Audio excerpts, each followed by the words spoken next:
Okay, today we're going to be doing part 2 of manual tasks. My name is Michael Terry, I'm from Momentum Safety and Ergonomics, and this is the 5-Minute Safety Series.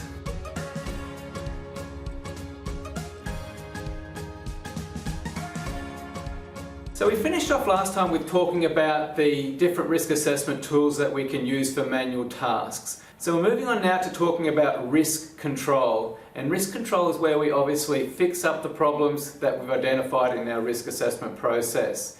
When it comes to risk control, we always want to use the hierarchy of control. And when it comes to manual tasks, obviously what we're trying to do here is to eliminate that particular task. Can't be done most of the time, you need to do the task for a reason, but very occasionally there may be a fully automated option that you can use to eliminate that task. Otherwise we might look at substituting the task with a safer option, or using an engineering control, which might be using a piece of equipment, for example. So the engineering controls are things like lifting aids. There's going to be all sorts of things that you can use to mechanically create, move or lift a particular object.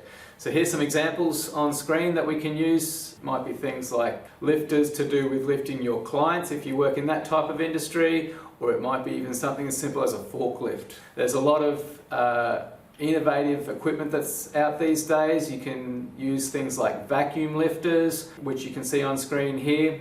So these are all examples of engineering options that we can use to reduce the requirement to lift or move the particular object that we're considering. Moving down the list, we can look at administrative controls. Administrative controls are things like thinking about task rotation, again making sure that we're not having the same worker do all the heavy lifting in the workplace.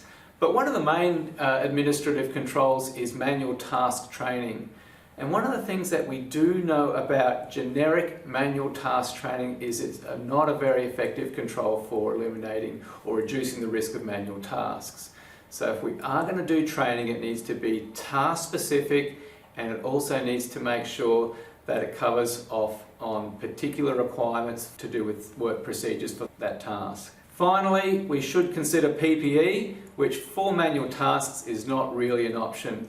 The one thing that people have tried in the past is back braces, and back braces have been shown to be not particularly effective either. So you can see when we're talking about the hierarchy of control for manual tasks, it is really important that we get as many things up the top, so using engineering controls where we possibly can, and not relying too heavily on administrative controls. When it comes to reviewing our manual task risks, there's the usual processes that you would go through, so you might use your safety committee and those sorts of things.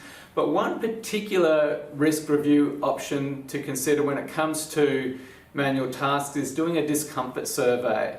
So discomfort surveys are something that you can hand out to your workers, and they can tell you exactly how much pain that they're in. They're a great way of assessing the effectiveness of your manual task controls. So you might give someone a discomfort survey before you implement your risk controls, and you might do it a few weeks or a few months afterwards, and you can sometimes see a real change in how uncomfortable workers are with performing these hazardous manual tasks. Okay, so there we go guys, that's some risk control options for manual tasks. So here's the takeaways from today's session. When it comes to management of manual tasks, we should always identify those hazardous manual tasks using the risk factors that we talked about earlier. When it comes to using or controlling those risks, we must really consider using the hierarchy of control, because we know that using purely administrative controls like training is not particularly effective in this area. Also, we should consider some novel ways of reviewing how effective our controls are. You won't always get an immediate and massive reduction in your injury rates. Sometimes that can take a little bit of time, so consider using something like a discomfort survey. Thanks for watching the 5-Minute Safety Series. If you felt like you got some value out of these videos, please click on the screen to see some of the other videos in the 5-Minute Safety Series, or otherwise feel free to subscribe to our YouTube channel.